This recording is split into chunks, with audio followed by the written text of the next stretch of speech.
and I've seen this continually pop up, and it was also the same thing for World of Warcraft when I jumped into World of Warcraft at the end of last year. Because I'm playing something that so many people have played for years, I'm a new player doing this, and so it's almost like you're watching a reaction video because everything I'm seeing is new to me. And so that can be very entertaining to watch because for a lot of people, it's like, oh, I remember what it was like when I saw that for the first time. How cool is this to see someone else experiencing it for the first time? That will wear off eventually. Some people will stick around long term. Some people will go, you know what? Here's something else that's new and shiny. And that's totally normal. People's attention goes in lots of different places. Mine does the same. Um, Viewers leave eventually. Maybe one day you say something they don't like. Maybe you say something about a book or something about politics, or you say something about a movie, or and they're like, oh, I thought I liked this person. They like this TV show, and I think that TV show sucks. I'm not going to watch that person anymore. Like, those things legitimately happen.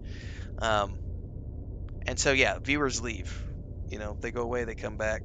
Some people come back 6 months down the road. Some people never come back. There's a lot of in the MMO space. When I was developing our MMO, I had the benefit of getting to rub shoulders with a lot of game directors in the MMO space, which is really cool. But I think Yoshi P is one of the most intelligent people I know of in the MMORPG space in terms of understanding how audiences work, which is one of the reasons why Final Fantasy XIV, even though it's not a game that I personally enjoy that much, there's one of the reasons it has managed to maintain this massive audience over the years, much like World of Warcraft. And that's because he understands the cyclical nature of the way people play games, and people are going to go away and then they're going to come back, and they're going to go away and they're going to come back. And if you just accept that and just focus on making good content for your game, they'll always keep coming back as long as you're making good content for your game. So there's League of Legends is a good example of that. They have consistently been able, and not just because of, so I don't play League of Legends, but here's the thing.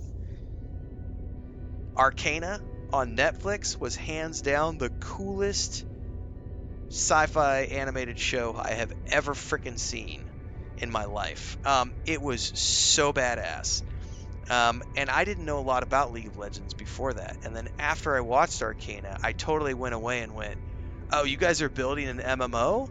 Oh, fuck yeah, I'm on board for that. Of course, the MMO got pushed back. They decided to pull it back and rework some things.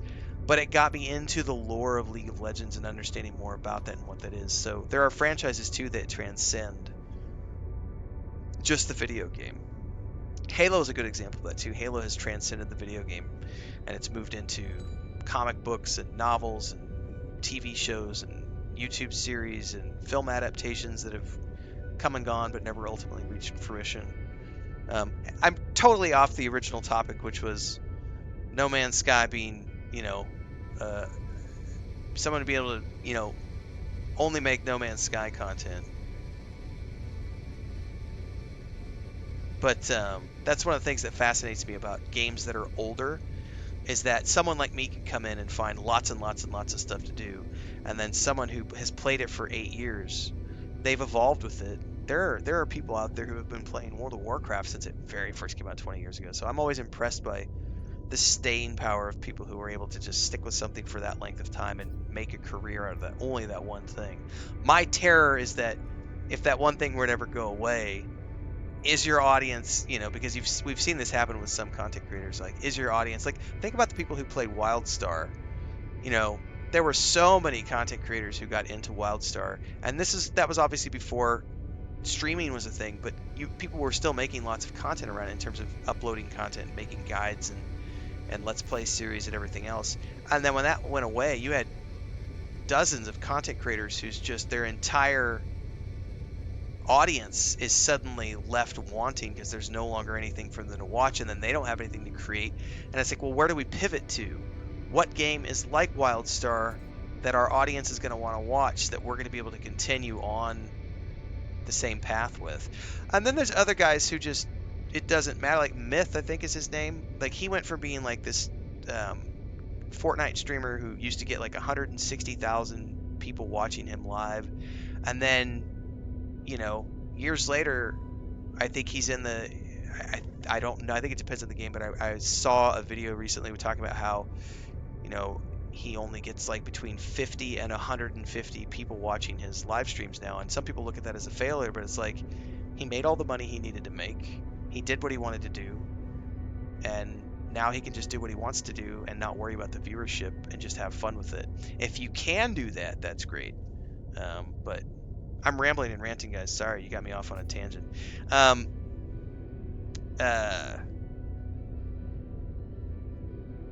There's a lot of stuff in No Man's Sky. There's a lot of content here. You've got exploration, so uncovering new planets and all that other stuff. There's also the base building.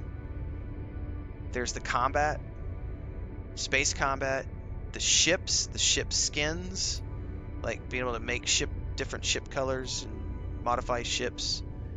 There's the freighters, all the freighter stuff. There's the underwater stuff.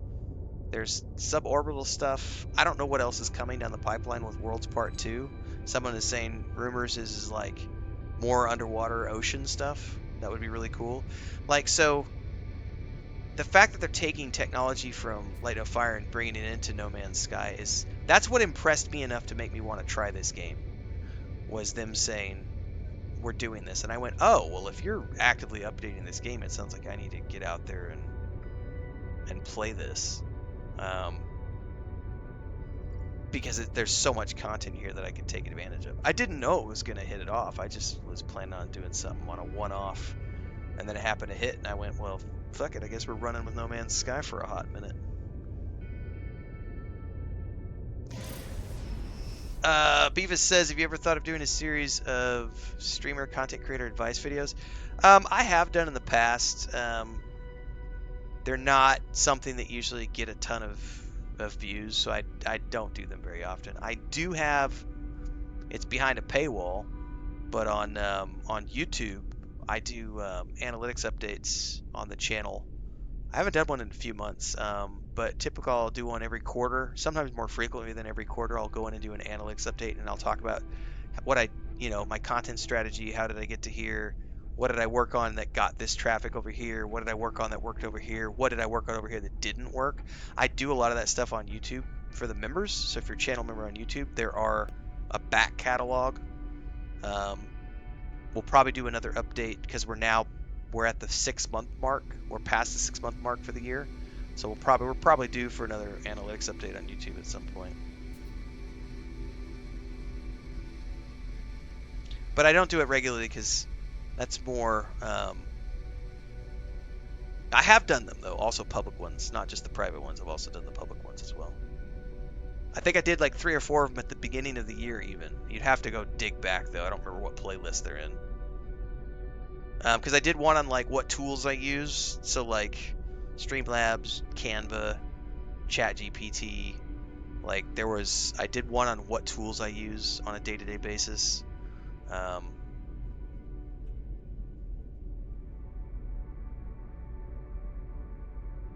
Manor says hundreds of unlockables from expeditions. Yep. All right. I think we have to go back to the Nautilin, right?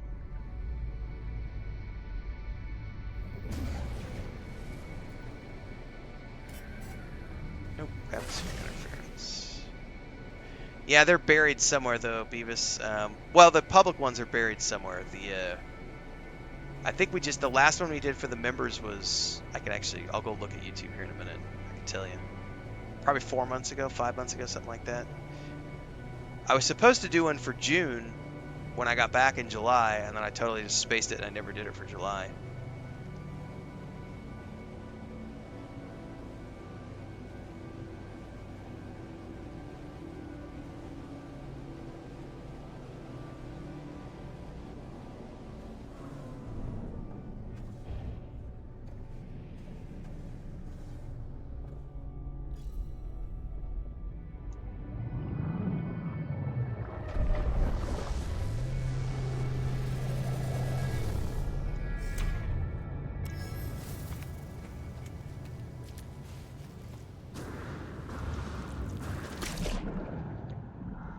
Summon this thing here, and we're just gonna, that way we can fly back and just jump down every time. Hop in it, use the Excuse me. Alright, we need to search for another sunken building.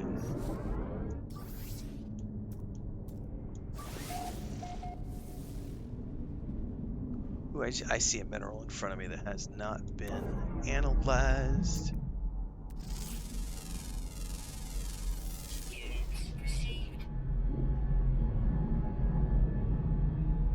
Any others that haven't been scanned?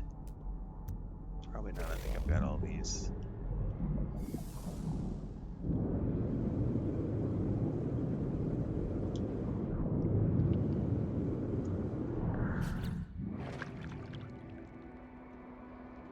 I never did check out what this was. Oh, it was just a pulse engine upgrade.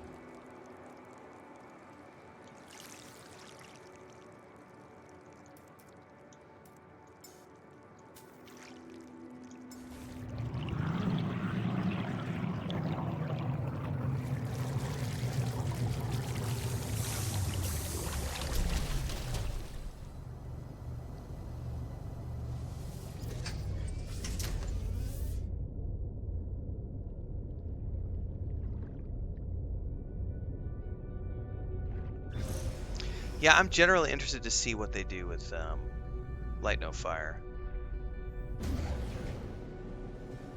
Because they have to, you know, one of the things they do here is you have infinite planets to explore, right? But there they're keeping it to one planet. They've talked about it being Earth-sized, I think. So if they could pull that off and make it feel Earth-sized, and your movement restriction is, as long as the flying mounts aren't, like, I don't know how they're going to do flying mounts. I don't know how that's going to work. But it could theoretically, you know, think about how long it would take you to walk around the entire circumference of our planet. And that would give you an inkling, I think, of perhaps what they're working on with the size of Light No Fire. Mander says here it takes 18 hours to walk around a planet. Right, so we're expecting that to be bigger. Because here they're relying upon many different planets.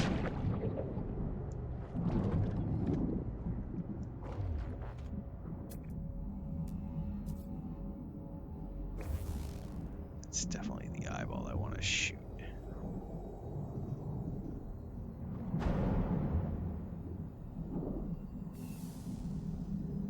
Get down here.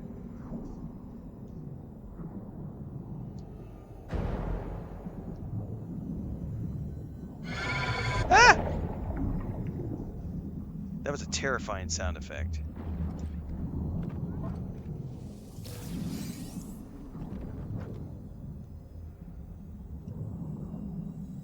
Alright, this is interesting. How does this have like a splash effect going on when we're underwater?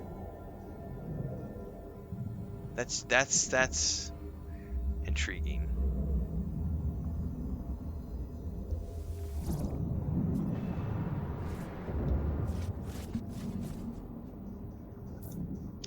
Okay. Haunted terminal. Ooh, I don't like the sound of that. Earth would take around 8,000 hours to walk. Yeah, tis a long way. Recovering data. Log 0328A, breach event 98 souls. So is this 98 years or 98 days? What are souls as a unit of time? What do souls represent in No Man's Sky? Are they days or years? And while we're answering that, I need to go check some over here.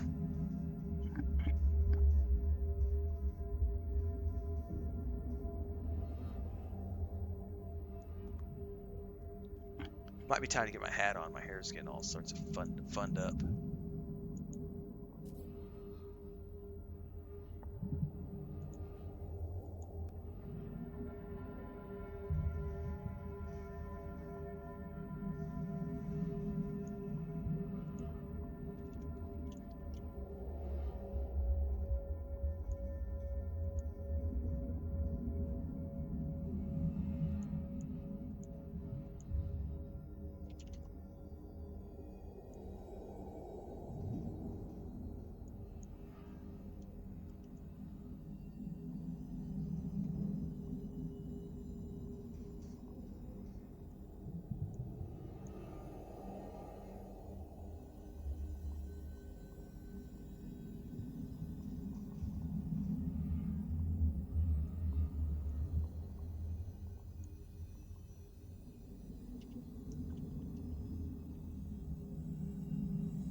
Souls are days? That's what I kind of assumed they were, because they usually are days in other sci-fi properties. So I was kind of assuming that, but, you know, so I could be wrong. Oh, hang on. No. Now someone is saying they are one rotation of the planet you're currently on. Well, I wonder if that is dictated by the rotate. Like, how long does it take a planet to rotate? And I guess it just depends on what planet you're on. Like, I don't know.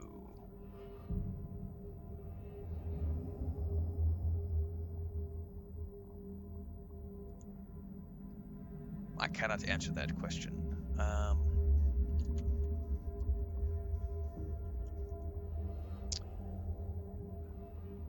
Let's see. The wiki says a soul is an in-game unit of time equal to 1/2 of a star cycle, or about 50 minutes of real time. That's not what I was looking for. IGN says a soul is the equivalent of 1 day in our world. So that's 98 days. Okay, so a soul is a day, for sure. Okay, so hopefully. Oh shit! I'm probably sitting here drowning as I'm reading something. I had the dream again, the endless purple waves, mile after mile, a relief at first for the dull crimson ache, but then I can't escape feeling there's nothing else there. I look around and there's nothing. If I blink and see them, faint at first, just lines, but it's unmistakable. Repeated geometric shapes traced in the sky, row after row of triangles slowly scrolling past. And I can't explain it, but it's the most terrible thing I've ever seen.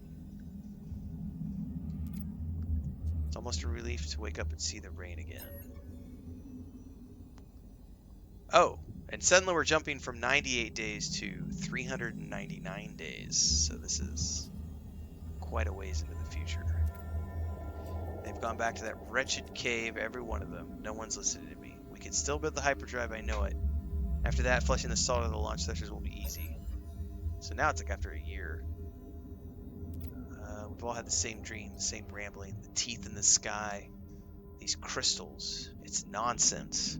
There's nothing else down there. We've taken it all. But what can I do? Maybe I missed something. Maybe they're right. One last look wouldn't hurt. Well, at least your oxygen doesn't go down while you're reading.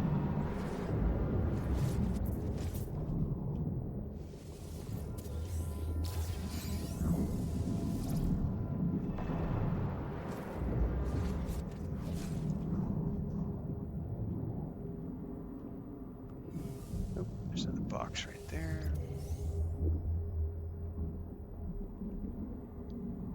Oh, hang on. It just said use my scanner. Oh, and then, but that was for something different. Now it says exploring the Nautilus. That was weird. All right, is there anything?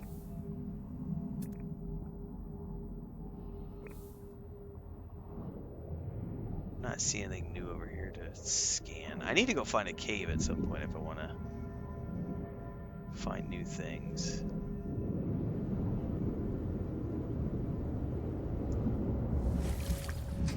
All right. Well, the yawns are starting. It's getting close to my bedtime.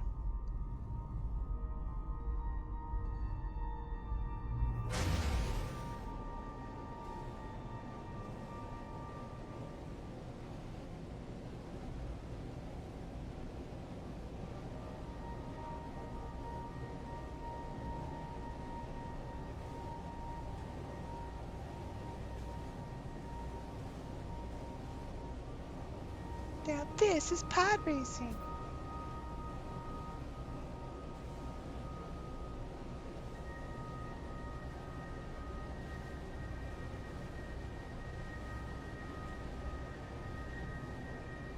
Do I have the balls to make this happen?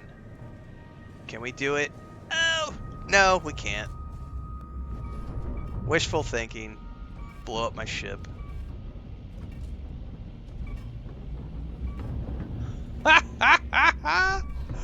Oh, I wanted to fly under it, but the colliders. Boo! Boo colliders. You ruined it for me, man. So disappointed. So disappointed.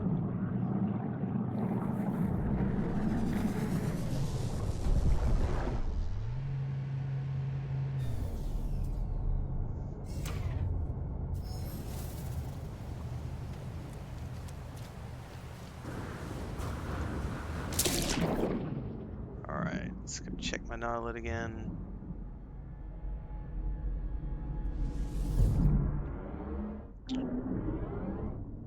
Use the scanner to search for the crew. It said several searches may be necessary. Ooh, what are those green ones that are showing up on the map? Crystal sulfide.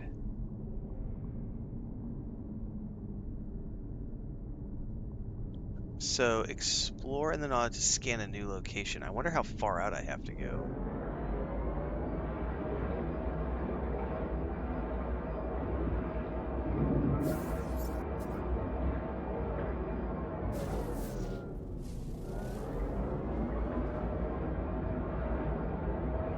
Wow, so I'm able to scout. Now I can actually scan for stuff down here. The question is, though, I don't have any way to harvest these things yet, do I?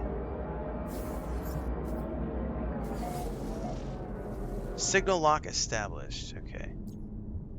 Locate the crew's final resting place. How far away are we? 11? Yeah, we need to go back and get my ship. Oh my god, I can scan all sorts of stuff now.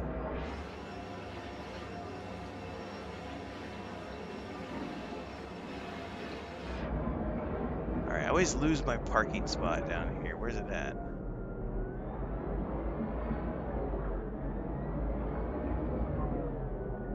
Wish there was a way to scan for my parking spot.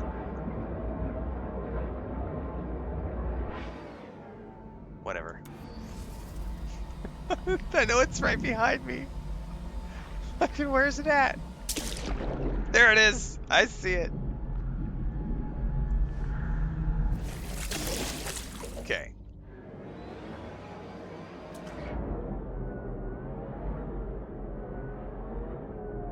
The thing is, this thing is so finicky. There. Come on. Come on now. Can I go back?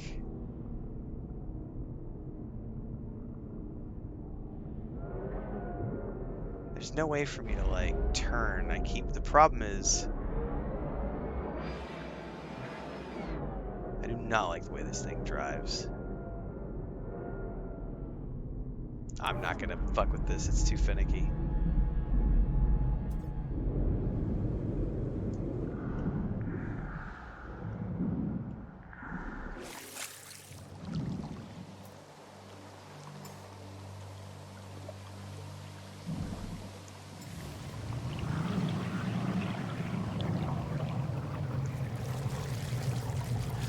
I split my time as often as I can between U.S. and Mexico. I have a homestead in southeast Mexico, and then we have family from Missouri that we spend a lot of time with. Yes, I did find a great planet. Just old man gaming. Big fan of my planet. Signal lock. Crew's final resting place. Oh, that's a ways away. 48 seconds even with the boost drive going.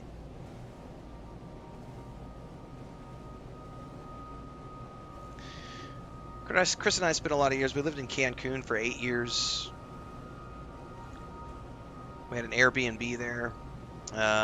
We ran a tour agency. We used to run workshops and wrote a bunch of travel guides, and that's kind of where I launched my public speaking career. We used to do a bunch of marketing presentations for hotels and restaurants, and worked in travel and tourism for a long time. And then we lived in Mexico City for 4 years, and then been out here in the countryside for a few years.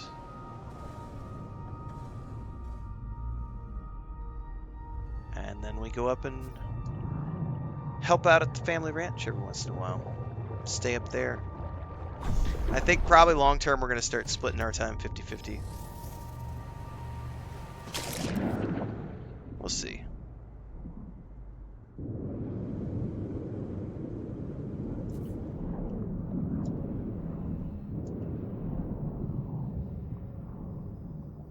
I might as well just take care of this guy so it doesn't accidentally get me on the way out the door or something. Come on, look at me again. Look at me! Look at me when I'm talking to you!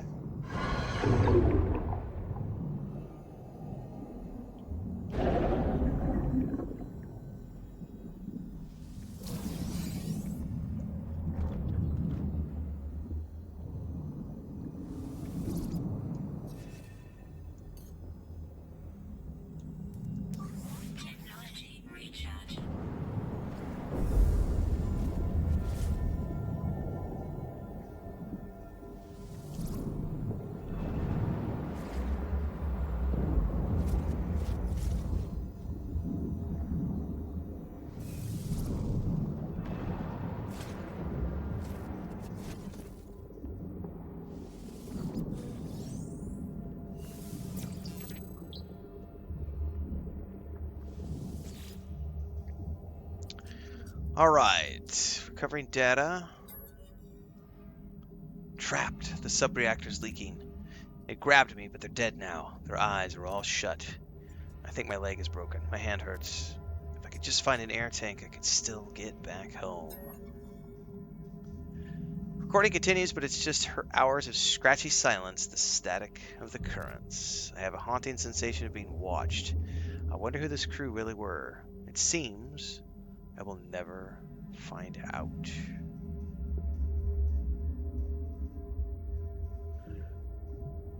Hey, you're never too old, man. Don't worry about it, Miner. Like, I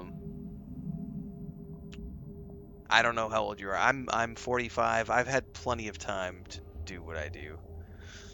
I've also lived a very different life than a lot of people. I didn't finish high school. Never went to college. I got kicked out when I was like 15. I've been living on my own. I've been paying rent since I was like 15 and a half. That comes with a lot of inherited the helmet of the lost diver, transform the appearance is something it said.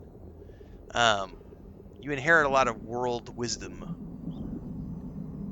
which is more valuable than any college degree will ever be.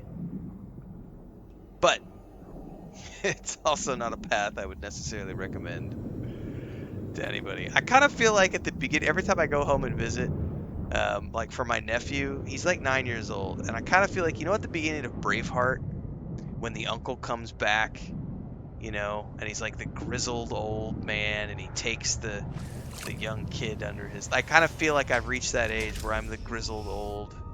I'm not old by any means per se, but I'm at that point now where I've done enough. Like, I think we were talking about this a couple nights ago. I don't really have a bucket list anymore.